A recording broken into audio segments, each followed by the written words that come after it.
Wow!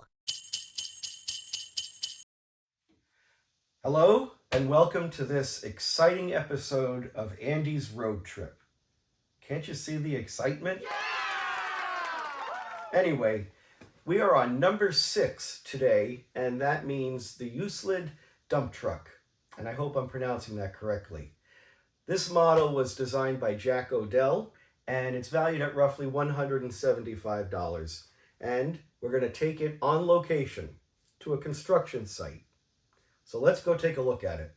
The first thing I noticed about this truck was that it didn't have a name on it.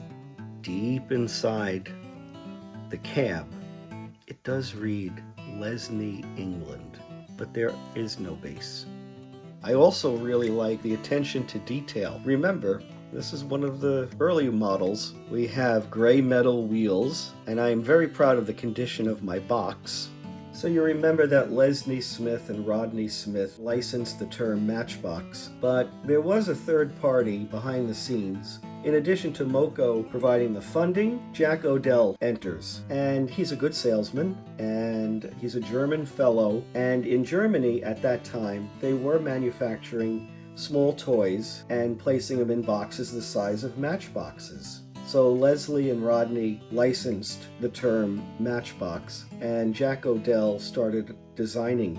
This is one of his first. So again, it doesn't say anywhere on the box or on the vehicle, the Euclid dump truck. So 6 wheels, a tipping bed, and it's not just the 2 colors, orange and gray.